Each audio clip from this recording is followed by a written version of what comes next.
أعوذ بالله من الشيطان الرجيم بسم الله الرحمن الرحيم طاسين تلك آيات القرآن وكتاب مبين هدى وبشرى للمؤمنين صدق اللہ العظیم۔ آج سورۃ النمل کا آغاز ہم کرنے جا رہے ہیں۔ اللہ کے فضل و احسان سے 26 سورتوں کا مکمل ہم مطالعہ کر چکے۔ آج 27ویں یہ سورت ہے اور نزولی اعتبار سے اس کا نمبر 48 ہے، تو ایسے ترتیب مصحف کے اعتبار سے 27ویں سورت ہے یہ، جسے سورۃ النمل ہم کہتے ہیں۔ قرآن پاک ہی میں، قرآن پاک ہی کی ایک آیت ہے، یہ آیت نمبر 18 ہے۔ اس میں نملتن یعنی ایک چیونٹی کا تذکرہ آیا ہے، اسی اعتبار سے اس کا نام سورۃ النمل رکھا گیا ہے۔ یہ اس کا موضوع یا مضمون نہیں ہے، بلکہ پہچان کے طور پہ اس کا نام ہے النمل۔ اس میں یہ وہ صورت ہے جس میں لفظ النمل آیا ہے۔ یہ صورت جو ہے یہ مکی صورت ہے۔ اس سے پہلی والی صورت جو ہم پڑھ رہے تھے سورۃ الشعراء، یہ اس کے متصل، اس کے فوراً بعد یہ نازل ہوئی ہے، لہذا مضامین بالکل یہ ایک ہی قسم کے مضامین ہیں۔ یہ بھی مکہ کے اسی دور میں، درمیانی دور میں نازل ہوئی ہے۔ تو اس میں بھی ایک تو قرآن پاک کا تعارف کرایا گیا ہے، اور پھر اس میں بھی آخرت کا تذکرہ ہے۔ آخرت کا عقیدہ، جو عقیدہ آخرت ہے وہ کیوں ضروری ہے، اس کی اہمیت کیا ہے، اور پھر اس میں بھی قصص النبیین اور انباء الرسل وہ بھی ان میں بیان کیے گئے ہیں۔ بہرحال ہم اللہ سے دعا کرتے ہیں کہ اس سورت کو اس انداز سے ہمیں پڑھنے اور سمجھنے کی توفیق عطا فرمائے جیسا کہ اس کا حق ہے۔ اللہ ہی سے ہم توفیق مانگتے ہیں، اور جتنے بھی لوگ حاضر ہیں کم از کم اتنے لوگ تو ہم مکمل سورت مکمل کرنے تک اس میں پابندی کے ساتھ حاضری دیں، ایک ایک آیت اس کی ہم سمجھیں۔ تو اس کا آغاز ہم کریں گے مکمل۔ اس کی جو رکوع ہیں 7 رکوع ہیں، کل آیات اس میں 93 ہیں، 93۔ اللہ کا ارشاد ہوتا ہے طاسین، یہ سب آپ جانتے ہیں یہ حروف مقطعات ہیں، ان کا اصلی مفہوم جو ہے اللہ ہی بہتر جانتے ہیں اور اللہ کے رسول علیہ السلام۔ طاسین تلک آیات القرآن و کتاب مبین، یہ آیات ہیں، کس کی آیات ہیں؟ القرآن کی آیات، اور کتاب مبین واضح کتاب کی، روشن کتاب کی آیات ہیں۔ سورۃ الحجر میں ہم نے پڑھا تھا، یہ الفاظ وہاں بھی آئے تھے، لیکن قرآن وہاں نکرہ استعمال ہوا تھا اور کتاب معرفہ۔ یہاں قرآن کو معرفہ لایا ہے اور کتاب کو نکرہ۔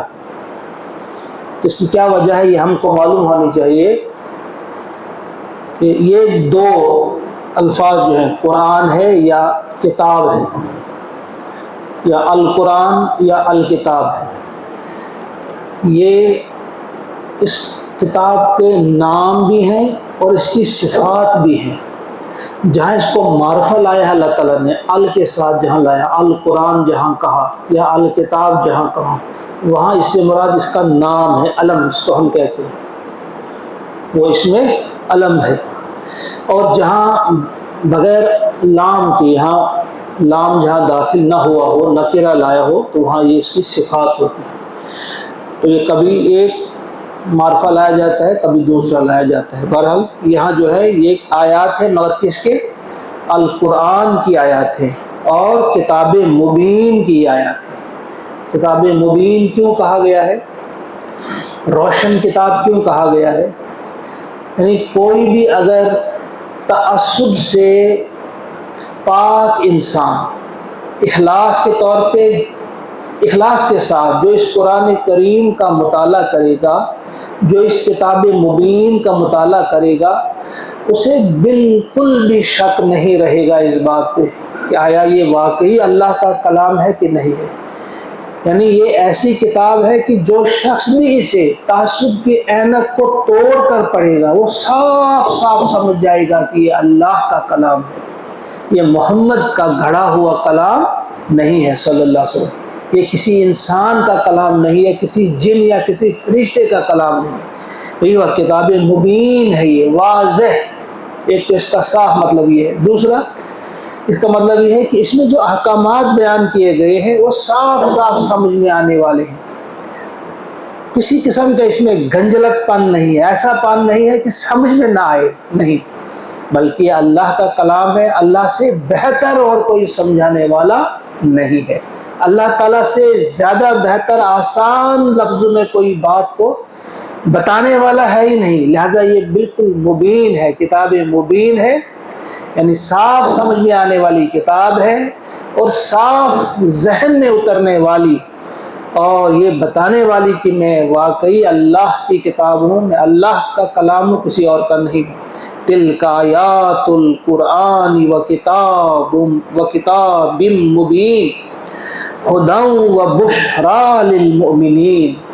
خدا یہ ہدایت ہے، وہ بشریٰ اور خوشخبری ہے، یہ للمؤمنین مومنوں کے لیے، یہ ہدایت ہے اور خوشخبری ہے۔ ہونا کیا چاہیے تھا؟ ہم کیا سمجھتے تھے؟ یعنی ہدایت کرنے والی کتاب ہے یہ یا خوشخبری دینے والی کتاب ہے؟ یہ نہیں کہا گیا، بلکہ کہا گیا ہدایت ہے یہ اور خوشخبری ہے یہ۔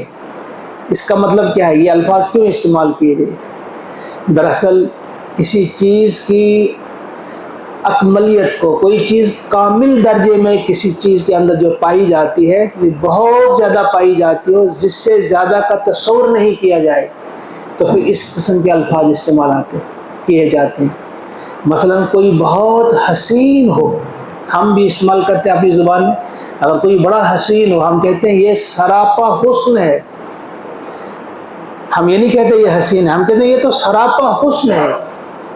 اگر کوئی بہت زیادہ سخی ہوتا ہے، سخاوت کرنے والا ہوتا ہے، ہم کہتے ہیں اس کے بارے میں یہ تو سراپا سخاوت ہے، یعنی سخاوت کرنے والا نہیں ہے یہ، بلکہ یہ خود ہی سخاوت ہے۔ گویا کسی چیز کو اس انداز سے ہم پیش کریں کہ اس میں فلاں شخص میں یہ چیز کامل درجے کی پائی جاتی ہے، پھر ہم یہ نہیں کہتے کہ بھائی اس میں یہ چیز یہ کرنے والی، بلکہ یہ خود یہ سراپا حسن ہے، یہ سراپا سخاوت ہے۔ یہاں بھی یہ ہدایت ہے، یعنی ہدایت اس انداز کی یہ ہے کہ اس سے بڑی ہدایت ہو ہی نہیں سکتی، اس سے زیادہ اچھی ہدایت ہو ہی نہیں سکتی، اور اس کے علاوہ کوئی ہے ہی نہیں کچھ اور ہدایت، یہی مکمل ہدایت ہے، مکمل ہدایت یہی ہے۔ وہ خدا تو یہ ہدایت کرنے والی بھی کتاب ہے اور ہدایت ہی ہے، یہ سراپا مکمل ہدایت ہے، اور بشرا اور یہ خوشخبری ہے، بشرا ہے، مگر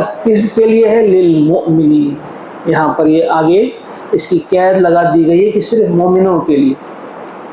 اب آپ کہیں گے غیر مومن، جو غیر مومن ہے ان کے لیے نہیں ہے، تو اس میں یہ مفہوم ہے کہ اصل میں یہ فائدہ انہی کو دے گی، انہی کے لیے یہ ہدایت بنے گی جو اس پر ایمان بھی رکھتی ہیں، جنہیں پورا ایمان ہو۔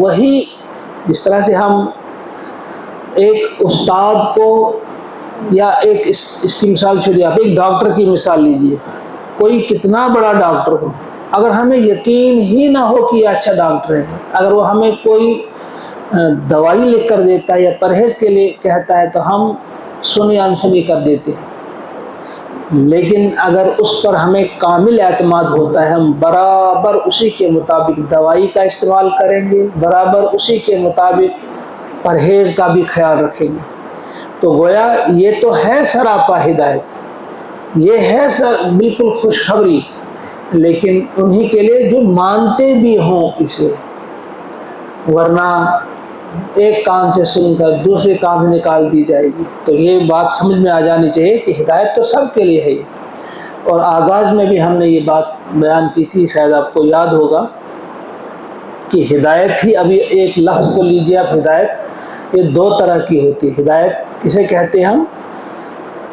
ہدی للمؤمنین ہم نے کہا، ہدی للناس بھی کہا گیا ہے قرآن پاک میں، لوگوں کے لیے بھی، عام انسانوں کے لیے بھی ہدایت ہے، اور ہدی للمؤمنین مومنین کے لیے بھی ہدایت ہے۔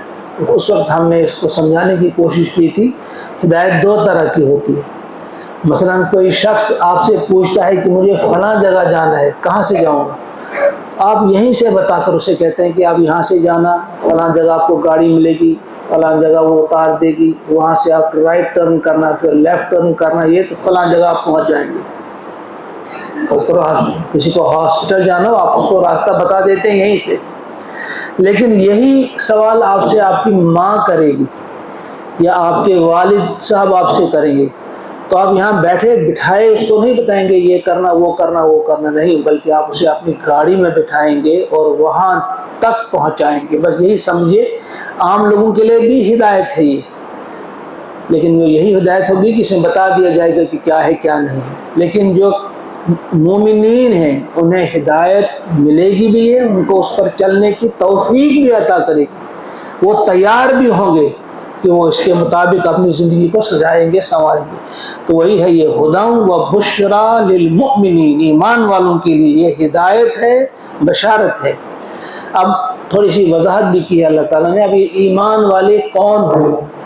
الذین یقیمون الصلاۃ، پہلی چیز ایمان والوں کی پہلی صفت، پہلی نشانی کیا ہے؟ یقیمون الصلاۃ، وہ نماز قائم کرنے والے ہوتے۔ پہلا تذکرہ اور پہلی چیز جو ہوتا ہے نماز، یہ نماز کی اہمیت ہے۔ ہمیں اپنے اپنے گریبان میں جھانکنا چاہیے کہ ہم نماز ادا کرتے ہیں، کیسی نماز ادا کرتے ہیں، نماز پڑھتے ہیں یا نماز قائم کرتے ہیں، اس کا دھیان ہم رکھیں گے۔ ایک ہوتی ہے اللہ والی نماز، ایک ہوتی ہے نفس کی نماز۔ نفس کی نماز یہ جب چاہیں گے پڑھیں گے، جب نہیں چاہیں گے نہیں پڑھیں گے، کبھی پڑھیں گے کبھی نہیں پڑھیں گے، کبھی وقت پر پڑھیں گے کبھی وقت ٹال کر پڑھیں گے، یہ نماز نہیں ہے۔ یہ تو گویا اپنے دل کی وہ مانتا ہے، جب اس کا دل کہتا ہے تو پڑھتا ہے، جب اس کا نفس کہتا ہے تو ادا کرتا ہے، یہ نماز نہیں تو نہیں کرتا ہے۔ دوسری ہوتی ہے اللہ والی نماز، وقت ہو گیا بس سارے کام ترک کر کے نماز۔ پھر اللہ نے کہا کیسی نماز پڑھنی ہے، تو بس ویسی ہی نماز۔ ایسا نہیں کہ نماز میں ہی ساری باتیں ہمیں یاد آ جائیں، پھر ہم جمعیاں لیں کہ آسن نماز اللہ اکبر کر ایتی زامن ایتی آسن یوڑ کشن ایتی کہتا نہیں، یعنی اس میں ایک ظاہری خشوع بھی ہونا چاہیے، ظاہری اعتبار سے بھی دیکھنے والا کہے کہ یہ صفت اللہ کے سامنے کھڑا ہے، یہ احکم الحاکمین کے سامنے کھڑا ہے۔ انسان کا ظاہر بھی بولنا چاہیے کہ اس کا احساس ہے کہ میں کس کے سامنے ہوں، میں کسی پتھر کے سامنے نہیں ہوں، درخت کے سامنے نہیں، بلکہ زندہ خدا کے سامنے، الحی القیوم خدا کے سامنے میں کھڑا ہوں۔ میرا کھڑا رہنے کا انداز کیا ہے، میرا چہرہ کیا بول رہا ہے، میرا جو ظاہری انداز ہے یہ کیا بول رہا ہے۔ بہرحال پہلی چیز الذین یقیمون الصلاۃ، دوسری چیز وَيُؤْتُونَ الزَّكَاةَ، یہ زکوٰۃ ادا کرنے والے ہوتے ہیں۔ یہ بہانے نہیں بناتے کہ ہم آتے ہیں کہ نہیں آج مشیتان قرض میں جیسے معافی کتا کرو، یعنی کسی نہ کسی طرح سے ہم جان چھڑانے کی کوشش کرتے ہیں۔ زکوٰۃ ادا کرنی ہے اور حساب کے ساتھ۔ آپ دکاندار ہیں تو دکان کے مال کا آپ نے حساب لگانا ہے، کتنا آپ کے پاس ہے، اس کی زکوٰۃ آپ کو ادا کرنی ہوگی۔ سونا ہے، چاندی ہے، یا جس بھی قسم کا مال آپ کے پاس ہے، آپ نے ٹھیک ڈھنگ سے اس کا حساب کرنا ہے اور 2.5% کے حساب سے وہ ادا کرنی ہے۔ وہ کوئی زیادہ بڑی رقم اللہ تعالیٰ نے نہیں رکھی ہے، 2.5%۔ اللہ تعالیٰ آپ کو 1,00,000 دیتا ہے، کہتا ہے 97,500 تمہارے ہو گئے، بس 2.5% اس سے مجھے دے دو، صرف 2.5% مجھے دینا ہوگا۔ تو یہ دوسری صفت ان کی یہ ہوتی ہے، دوسرا کام یہ کرتے ہیں کہ یہ زکوٰۃ ادا کرتے ہیں۔ اور تیسری چیز وَهُمْ بِالْآخِرَةِ هُمْ يُوقِنُونَ، اور یہ آخرت پر یقین رکھتے ہیں۔ پہلے کہا گیا تھا ہدی و بشری للمؤمنین، ایمان والوں کے لیے۔ ایمان والوں میں تو یہ ساری چیزیں آ جاتی ہیں، اللہ پر ایمان بھی آتا ہے، اس میں رسول پر ایمان بھی آتا ہے، آخرت پہ ایمان آتا ہے، فرشتوں پہ ایمان، اس میں یہ چیزیں سب شامل تھی۔ لیکن آخرت کے بارے میں الگ سے پھر کہا کہ وہ آخرت پہ یقین رکھتے ہیں، جیسے آغاز میں ہم نے پڑھا سورہ بقرہ کے آغاز میں، وَهُمْ بِالْآخِرَةِ هُمْ يُوقِنُونَ، وہاں بھی پڑھا۔ اس کی وجہ یہ ہے کہ آخرت کا جو عقیدہ آخرت جو ہے، آخرت کو ماننا یہ کس حد تک ضروری ہے کہ انسان کو اس پر یقین ہونا چاہیے، کیونکہ دنیا کے مفادات تو وہی چھوڑ سکتا ہے جو آخرت کو آنکھوں سے دیکھ رہا ہو۔ گویا وہ آخرت پر ایسا ایمان رکھتا ہے کہ جیسے غیب پر نہیں بلکہ وہ ظاہر پر ہو، دیکھ رہا ہو آخرت کو، اس کے سامنے جیسے جنت ہو، اس کے سامنے جیسے جہنم، اتنا یقین ہو آخرت پہ، جبھی جا کر انسان اپنے آرام کو بھی قربان کر سکتا ہے۔ صبح بڑی گہری نیند ہوتی ہے، مزے کی نیند ہوتی ہے، وہی شخص اس آرام کو تج دے سکتا ہے، آرام کو قربان کر سکتا ہے جس کو آخرت پہ یقین ہو۔ ایک شخص ہے، اس کے سامنے پیسہ آ جاتا ہے جو اس کا نہیں ہے، وہ رشوت کا ہے، کمیشن کے نام پہ یا کسی چیز کا، چوری کا، کسی اعتبار سے اس کا اپنا پیسہ نہیں ہے، اس رقم کو ایک وہی شخص ٹھکرا سکتا ہے جسے آخرت پہ یقین ہے، ورنہ کیوں چھوڑے گا اس کے سامنے ایک رقم آ رہی۔ اسی طرح سے کسی بھی قسم کا کوئی بھی جو اللہ کا حکم ہو، چاہے وہ بظاہر کتنا ہی کڑوا ہمیں محسوس ہو، کتنا ہی اس میں ہمیں مشکل پیش آتی ہو، لیکن جب آخرت پہ یقین ہوگا تو اس کے لیے وہ مشکل نہیں رہتی، بلکہ اس کے لیے وہ مشکل آسان بن جاتی۔ تو یہ تیسری صفت بیان کی گئی، پہلی چیز نماز قائم کرتے ہیں، زکوٰۃ، دوسری چیز زکوٰۃ ادا کرتے ہیں، اور تیسری چیز آخرت پر وہ یقین رکھتے ہیں، آخرت پہ ان کا یقین ہوتا ہے۔ ان الذین لا یؤمنون بالآخرۃ، بے شک وہ لوگ جو ایمان نہیں لاتے آخرت پر، مزید وضاحت، جن کا آخرت پہ یقین نہیں، آخرت پہ ایمان نہیں، ان کے لیے فرمایا اللہ تعالیٰ نے زینا لہم، ہم نے مزین کیا، ہم نے آراستہ کیا، ہم نے خوبصورت بنا کر پیش کیا ان کے لیے اعمالہم، ان کے اعمال، یعنی وہ ان کو ہم نے جو کام کرتے ہیں ان کی آنکھوں میں خبا دیے، ان کو وہ پسند آتے ہیں، اب انہی کاموں میں پھر وہ مست رہتے ہیں، گویا انہیں سب سے زیادہ پسندیدہ چیز ان کی بن جاتی ہے بس اسی دنیا کی تعمیر، اسی دنیا کی فکر، بہترین گھر، بہترین گاڑی، بہترین لباس، بہترین کھانا، بس وہی انجوائے کرنا، کبھی ایک جگہ کبھی دوسری جگہ۔ ان اعمال کو فرمایا اللہ تعالیٰ نے ہم نے خوبصورت بنا دیا ان کی آنکھوں میں۔ یہاں اللہ تعالیٰ نے اپنی طرف یہ دکھایا کہ ہم نے خوبصورت بنا دیے ان کے لیے ان کے اعمال، اور قرآن پاک ہی میں ایک جگہ اللہ تعالیٰ نے فرمایا لَأُزَيِّنَ لَهُمْ، وہاں شیطان کا لفظ استعمال ہو، شیطان نے ان کے سامنے ان اعمال کو خوبصورت بنا کر پیش کیا۔ دراصل یہ اللہ تعالیٰ ہمیں سمجھاتے ہیں، کبھی سبب کو ہمارے سامنے کرتے ہیں کہ یہ سبب کو بتاتے ہیں، کبھی مسبب کو، اصل میں تو اللہ تعالیٰ کی طرف سے یہ ہوتے ہیں، اللہ تعالیٰ کی یہ سنت ہے، اللہ تعالیٰ نے ایک قانون بنا رکھا ہے کہ جو اس قانون کے مطابق چلے گا اس کو یہ ملے گا، گویا پھر وہ ہم نے ہی اس کے ساتھ کیا۔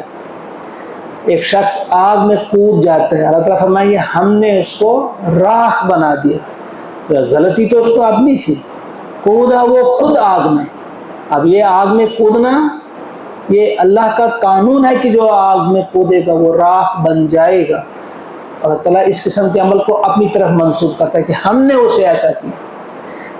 جیسے اللہ تعالیٰ نے ایک جگہ فرمایا ایک شخص غلط راستے پہ چلتا ہے، ہم اس راستے کو اس کے لیے آسان کر دیتے ہیں، فَسَنُيَسِّرُهُ لِلْعُسْرَى، اور کہیں فرمایا وہیں پہ فرمایا اس سے پہلے فَسَنُيَسِّرُهُ لِلْيُسْرَى، ایک شخص نیکی کے راستے پہ چلتا ہے، نیکی کے راستے پہ چلنا بھی اللہ تعالیٰ ہی اسے آسان کر دیتا ہے، اور دوسرا شخص بدی کے راستے پہ چلتا ہے، چوری کرنے نکلتا ہے چور، اس کی بھی مدد اللہ تعالیٰ ہی کرتا ہے، مدد تو وہی کرے گا، کیونکہ اللہ تعالیٰ کا قانون ہے کہ آپ فلاں چیز اختیار کریں گے اس کے سلے میں آپ کو اے ہوگا، تو اللہ تعالیٰ فرماتے ہیں کہ گویا یہ میں نے کیا، تو یہاں بھی ہم نے کیا کیا؟ خوبصورت بنا کر، آراستہ کر کے دکھائے ہم نے ان کے اعمال، فہم یعمہون، تو وہ اندھے بن کر اسی پہ وہ بھٹکتے رہے، وہی وہ اندھے بن گئے۔ یہ اندھا پن نہیں آنکھوں کا اندھا پن، بلکہ ان کے دل اندھے ہو گئے۔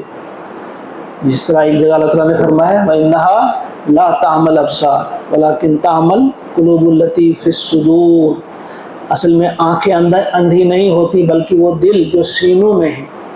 تو یہ وہی اندھا پن ہے، دیکھنا تو وہی دیکھنا ہے جو دل کی آنکھ دیکھے۔ یہ آنکھیں تو دیکھتی ہیں، ورنہ ہماری آنکھیں پھر ویسی ہوں گی جیسے گائے بھینس کی آنکھیں، جن کو چارہ نظر آتا ہے تو کھانا ہے بس، لیکن دل کی آنکھ بتاتی ہے کہ کس راستے پہ آپ چلیں گے تو آپ کامیاب ہوں گے، اور کس راستے سے آپ بچیں گے تو آپ کے لیے کامیابی ہوگی، اور کس راستے پہ چل کر آپ کے لیے ناکامی ہوگی، یہ دل کی آنکھ ہمیں بتا دیتی ہے۔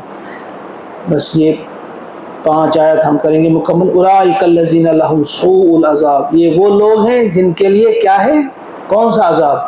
سوء العذاب، برا عذاب ہے ان کے لیے برا عذاب ہے۔ وہم فی الآخرۃ، اور وہ آخرت میں ہیں، ہم الاخسرون، سب سے زیادہ خسارے والے۔ کون سے لوگ؟ جن کا آخرت پر یقین نہیں ہے، اور جنہیں پسند آتے ہیں وہی اعمال جو اللہ کو ناپسند ہیں، وہ اپنے برے اعمال کو خوبصورت سمجھتے ہیں، انہی اعمال میں مست رہتے ہیں وہ، تو پھر وہ اندھے، ان کو کہا اللہ تعالیٰ نے کہ یہ دل کے اندھے ہیں، اور ان لوگوں کے لیے آخرت میں ہوگا بدترین عذاب، برا عذاب ہوگا، اور یہی لوگ ہوں گے وہ جو اخسرون، یعنی سب سے زیادہ بڑھ کر خسارے والے، ان کو سب سے بڑا نقصان ہوگا۔ اللہ تعالیٰ ہمیں توفیق عطا فرمائے۔ یہ 5 آیات آج ہم نے مکمل کی، پہلی 5 آیات سورۃ النمل کی۔ اللہ سے دعا ہے کہ اس سورت کو ٹھیک انداز سے پڑھنے، سمجھنے اور سمجھ کر اس پر عمل کرنے کی بھی اللہ تعالیٰ ہمیں توفیق عطا فرمائے۔ اللہم اجعل القرآن ربیع قلوبنا ونور ابصارنا وشفاء صدورنا وذهاب همومنا وغمومنا ربنا تقبل منا انك انت السميع العليم۔ آمین ثم آمین۔ السلام